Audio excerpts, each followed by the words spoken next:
Assalamualaikum teman Aslam, jumpa lagi bersama saya Adim dan masih tetap membahas seputar gangguan asam lambung GERD anxiety pseudomonas. Gimana teman-teman kabarnya? Semoga kabar kalian dengan keadaan yang semakin membaik terlepas dari gangguan asam lambung GERD anxiety pseudomonas.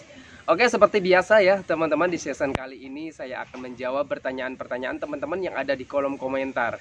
Gimana pertanyaan dan gimana pembahasannya? Simak videonya sampai selesai. Jangan skip agar kalian mengerti, agar kalian paham. Kalau misalkan kalian mengerti, kalian paham, insya Allah teman-teman ya, kalian akan bisa lebih mudah menangani setiap sensasi dari gangguan asam lambung GERD anxiety pseudomonas. Karena untuk gangguan asam lambung GERD anxiety pseudomonas ini butuh pemahaman teman-teman ya, butuh pengertian. Kalau misalkan kalian mengerti, kalian paham, insya Allah kalian akan bisa menanganinya dengan lebih mudah. Minimal bisa mengurangi rasa cemas kalian, rasa takut kalian terhadap sensasi-sensasi yang sedang kalian rasakan saat ini teman-teman ya. Dan buat teman-teman yang mau bertanya tentang seputaran gangguan asam lambung GERD anxiety pseudomonas, alangkah lebih baiknya kalian itu simak dulu video-video saya yang terdahulu teman-teman ya. Karena saya itu sudah banyak sekali sharing dan upload tentang seputaran gangguan asam lambung GERD anxiety pseudomonas dari berbagai macam sensasi dan gimana cara menangani setiap sensasi yang hadir. Videonya sudah ada teman-teman ya. Kalian silahkan saja simak, masuk ke akun saya, klik foto profil saya, klik bagian video ataupun klik bagian lainnya. Kalian scroll saja di akun saya teman-teman ya. Kalian sesuaikan saja videonya dengan apa yang sedang kalian rasakan gitu teman-teman ya. Kalian sedang mengalami sensasi apa gitu ya, kelayangan, terus juga pandangan buram, kulit menguning, semuanya sudah lengkap teman-teman ya. Pokoknya untuk seputaran gangguan asam lambung GERD anxiety pseudomonas, sensasi-sensasi dan gimana cara penanganannya, videonya sudah banyak teman-teman ya. Kalian tinggal simak saja, scroll saja sampai ke bawah teman-teman ya.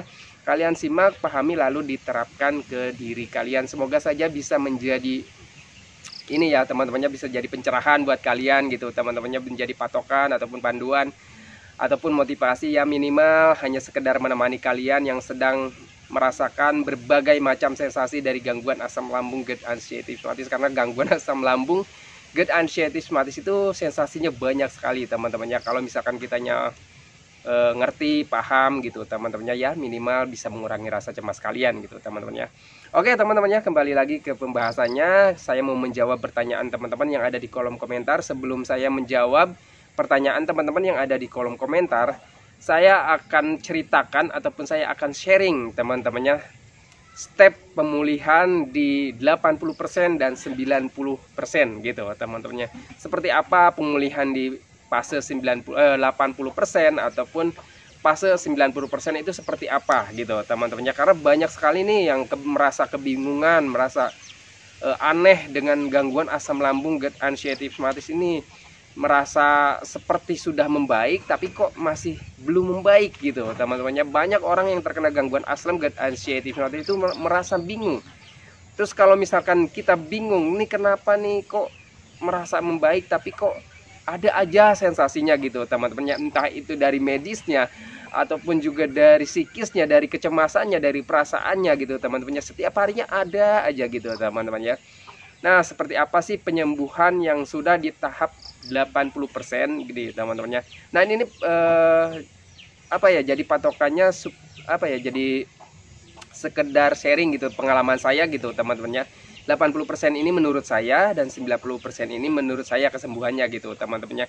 Dan mudah-mudahan teman-teman yang sudah ada di fase ini yang mau saya jelaskan nanti, mudah-mudahan menjadi semangat buat kalian gitu teman-temannya. Jadi tahulah, oh berarti tahapan saya ini masih di sekian persen gitu teman-temannya. Nah, untuk teman-teman yang merasakan sensasi yang 1 hari membaik gitu teman-temannya, 2 hari membaik, lalu ke-3 harinya itu kambuh lagi, terus ke-4 harinya kambuh lagi, ke-5 harinya kambuh lagi, terus ke-6 harinya membaik lagi. Nah, buat teman-teman yang merasakan sensasi seperti itu, di fase seperti itu, kalian harus bersyukur teman-teman ya. Kenapa saya katakan harus bersyukur?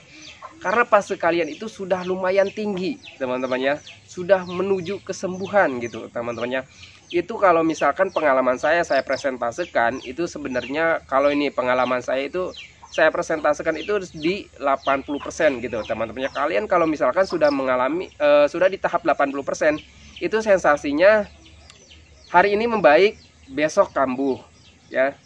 terus 2 hari membaik, terus 2 hari lagi kambuh lagi gitu teman-temannya. Kadang seminggu nih ya teman-temannya, kita seminggu membaik, terus 4 hari atau 3 hari gitu teman-temannya kalian kambuh lagi gitu teman-temannya. Nah itu pengalaman saya itu sudah di kalian itu sudah di fase 80% gitu teman-temannya. Lalu gimana Bang Adim cara menanganinya dan apa yang harus dilakukan? Kalian cara menanganinya tetap konsisten menjaga metode 3P-nya, tetap konsisten melakukan hiburan-hiburannya, tetap konsisten melakukan olahraganya, ya seperti jalan-jalan gitu teman-temannya, jalan-jalan ringan gitu ya teman-temannya, olahraga ringan gitu seperti jalan kaki gitu teman-temannya. Kalian itu olahraganya nggak usah lari gitu teman-temannya, nggak usah yang berat-berat lah gitu teman-temannya, jalan santai aja gitu teman-temannya, di pagi hari kayak di sore hari kayak itu bagus teman-temannya, untuk melatih mental kalian, untuk melatih fisik kalian, untuk supaya kaliannya semakin membaik, semakin sembuh gitu teman-teman ya. Nah titip juga teman-temannya, kalau misalkan kalian masih di kondisinya 80% gitu teman-temannya, kalian jaga dulu pola makannya teman-teman ya, jaga pola makannya, hindari makanan-makanan yang bisa memicu asam lambung gitu teman-teman ya, seperti pedas gitu teman-teman ya. Asam sebaiknya kalian itu jangan terlalu jangan terlalu terlena gitu teman-temannya, mentang-mentang kalian sudah membaik gitu teman-teman ya, membaik nih 2 hari 3 hari kalian udah mulai coba tuh makanan-makanan pedas gitu teman-teman. Biasanya yang bikin kambuh itu seperti itu teman-temannya, mentang-mentang kita sudah nyaman ya, sudah membaik gitu teman-temannya, kalian nyoba lagi makanan yang ada pedasnya gitu teman-temannya. Biasanya itu sih yang bikin kambuh gitu teman-temannya. Ataupun biasanya teman-teman itu suka merindukan makanan-makanan favorit kalian yang dulu gitu teman-teman ya, seperti mie gitu teman-teman. Biasanya seperti itu, padahal sebenarnya kambuhnya itu karena pencernaannya kitanya belum membaik 100% gitu teman-temannya, dan juga belum terbiasa dengan makanan yang baru gitu. Biasanya seperti itu. Tapi kalau misalkan Bang saya tuh nggak apa-apa, pengen latihan aja, kondisi 80% ini saya nggak apa-apa, saya makan pantrangan ya, walaupun ada sensasi ya gitu teman-temannya, nggak apa-apa sih sebenarnya teman-temannya. Kalian mau di kondisi seperti itu, kalian mau makan pedas gitu teman-temannya, mau makan yang asam, yang bersantan, sebenarnya nggak apa-apa. Cuman ya teman-temannya, ya resikonya cuma ya itu ada sensasi, dan kalau misalkan ada sensasi kalian harus bisa menerimanya gitu teman-temannya. Ketika kalian memakan makanan pantrangan, ini saya melatih mental gitu teman-temannya, nggak apa-apa, saya ada sensasi saya terima. Nah itu harusnya teman-temannya. Kalau misalkan kalian nggak mau menerima, nah itu sebaiknya dihindari saja dulu. Saya mah Bang Adim pengen tenang, pengen santai gitu, yang nggak mau merasakan sensasi gitu ya. Ya sudah teman-temannya, kalian jaga dulu pola makannya gitu teman-temannya. Kalau misalkan kondisi di 80%, walaupun kalian itu menjaga pola makan teman-temannya, biasanya pasti ada aja sensasinya. Cuman kalau kita menjaga pola makan itu sensasinya nggak terlalu seperti yang kita nggak menjaga pola makan. Ini pengalaman saya teman-temannya, karena saya tuh sering banget kambuh-kambuhan teman-temannya. Saya tuh sering banget kambuh-kambuhan, merasa membaik. Saya tuh merasa membaik, terus saya makan pantrangan gitu teman-temannya, seperti pedas, asam gitu teman-temannya. Saya nyoba, dan di situ ada kambuh teman-temannya, ada kambuh ya. Walau ya saya jujur teman-temannya, mental saya itu waktu itu ya belum maksimal gitu sembuhnya teman-temannya. Jadi ya kemana-mana lagi pikirannya, traveling lagi gitu teman-temannya. Jangan-jangan wah ini nggak bisa sembuh total nih kayak gitu teman-temannya. Nah itu buat teman-teman yang di kondisi 80%. Kalau menurut saya lebih baik kalian itu konsisten dulu, karena kalian itu masih jauh ke tahapan 100%-nya gitu teman-temannya. Karena penyembuhannya dari gangguan asam lambung, GERD, anxiety, psoriasis itu nggak instan gitu teman-temannya, nggak cepet gitu ya. Jadi setiap mingguannya itu pembaikannya, kalaupun misalkan kita konsisten gitu teman-temannya, menjaga pola makannya, menjaga pola hidupnya, menjaga pola pikirnya gitu teman-temannya, kita walaupun konsisten, itu tahapan pembaikannya nggak serta-merta 10%, 10%, 10% setiap minggunya, nggak seperti itu teman-temannya. Pengalaman saya, setiap mingguannya itu kadang 2%, kadang 3% kita merasakan membaiknya gitu teman-temannya. Jadi tahapannya itu di 80% itu, untuk 100% masih jauh tahapannya gitu teman-temannya. Kadang walaupun kita konsisten 1 bulan gitu teman-temannya, pembaikannya mungkin hanya beberapa persen, cuma 3% mungkin gitu teman-temannya. Karena ya pasti ada aja gitu teman-temannya gangguannya gitu. Karena kehidupan kita itu ya nggak mulus gitu teman-teman, nggak seperti jalan yang mulus, intinya pasti ada aja kerikilnya gitu teman-teman. Dan kerikil itu menjadi hambatan juga untuk pemulihan kita gitu teman-teman, karena untuk orang yang terkena gangguan asam GERD anxiety psychosis itu walaupun kita jaga pola makan gitu teman-teman, tapi kalau misalkan pola pikirnya, pola hidupnya itu nggak dijaga teman-teman, ada meleset gitu teman-teman, meleset sedikit-sedikit meleset seperti bergadang, terus juga stres gitu teman-temannya, banyak pikiran, dan itu bisa mengganggu juga kepemulihannya gitu teman-temannya.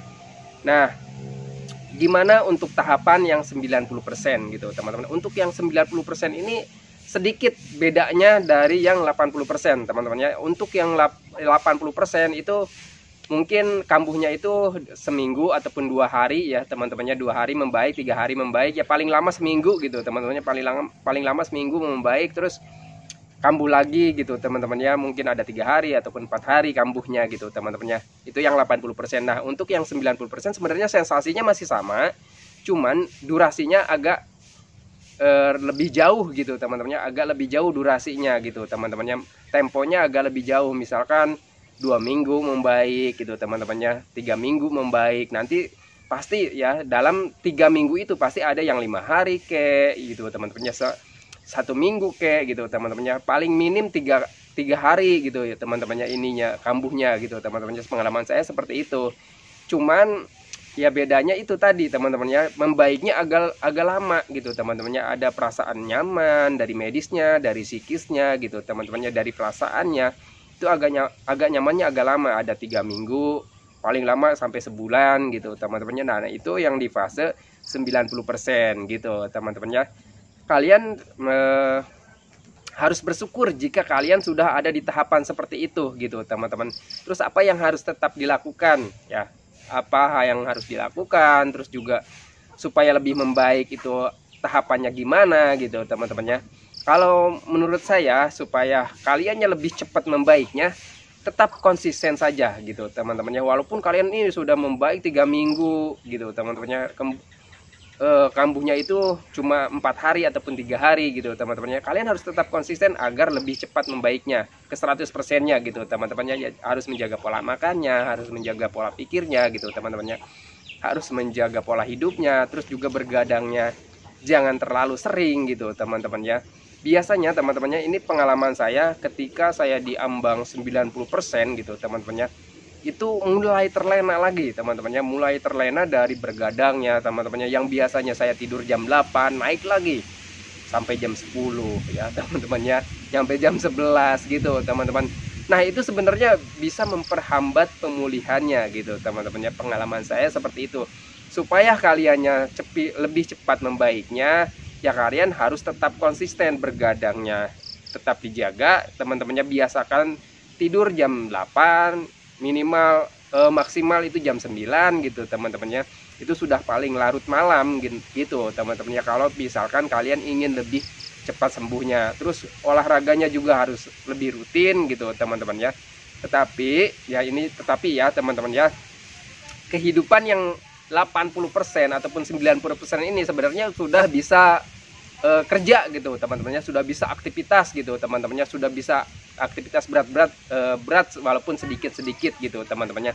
Ini pengalaman saya, karena saya juga di 75% juga saya itu udah mulai masuk kerja. Cuman yang 70% itu saya masih banyak banget sensasinya teman-temannya, setiap hari ya teman-temannya. Redanya itu benar-benar jarang banget redanya, dan sensasinya pokoknya masih berkecamuk ya teman-temannya, dari sensasi medis, sensasi psikis itu masih banyak ya untuk 75%. Tapi waktu itu saya mulai masuk kerja karena ya kebutuhan ya teman-temannya, kebutuhan yang sangat mendesak. Jadi ya saya paksa aja masuk kerja teman-teman, karena saya yakin gitu teman-temannya nggak akan terjadi apa-apa, karena selama kita kebutuhan untuk tubuh kita itu terpenuhi teman-temannya, dari makan, dari minumnya terpenuhi, itu nggak akan pernah terjadi apa-apa gitu teman-temannya. Yang akan terjadi apa-apa itu ketika kita tidak memenuhi kebutuhan untuk tubuh kita gitu teman-temannya. Jangankan orang yang terkena gangguan asam, orang yang sembuh, orang yang sehat itu kalau misalkan tidak memenuhi kebutuhan untuk tubuhnya, itu akan terjadi apa-apa gitu teman-temannya.